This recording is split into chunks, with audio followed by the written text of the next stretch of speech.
Hello everyone! How's everyone out there? And out there, everywhere, wherever you are. Ayan, busy ang lola nyo. Nagtutupi ngayon. Kakahatid ko lang na, magtutupi ako after nitong video to. Kakahatid ko lang ng aking mga estudyante. Tapos na sa mga estudyante. Kahapon field trip ng aking anak. Nung isang araw, field trip ng isa. And I'm so busy talaga. Sobrang busy ng lola ninyo. And after ng field trip ng anak ko kahapon, inuwi ko ng 2:30 pagka 3 o'clock. Punta na naman yung lola nyo sa appointment. May appointment, dentist appointment ako guys. Kasi tatanggalin yun. This is surgery yung aking wisdom tooth. So, sirain ng dentist yung mukha ko guys. Ayan, magiging swollen yan. Magmukha akong frog. So, ayun na nga.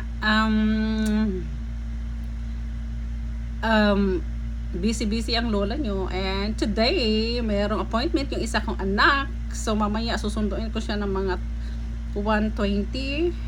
So, dadalhin ko siya sa kanyang appointment. And then, back to school. Kasi saglit lang naman yun. Ay, hindi na pala. Ay, tingnan natin kung maaga matapos. So, ihatid ko siya balik.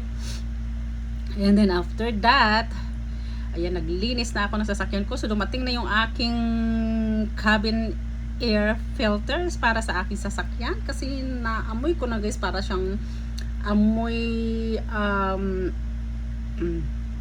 amoy na basa na hindi natuyo. Alam niyo yun. Alam niyo yun, yung mga alam niyo yun, tatay, nanay, alam niyo na yun, yung amoy ng basa na hindi natuyo na damit, yung ganon, parang amoy ano siya, basta amoy something.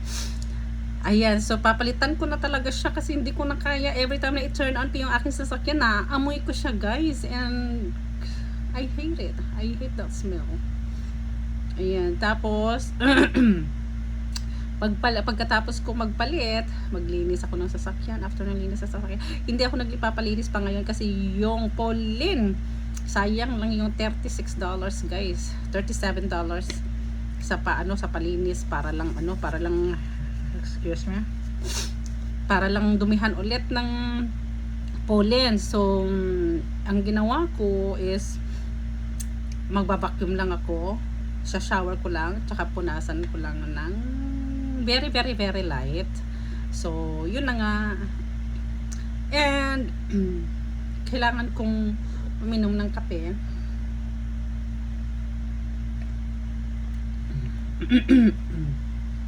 And,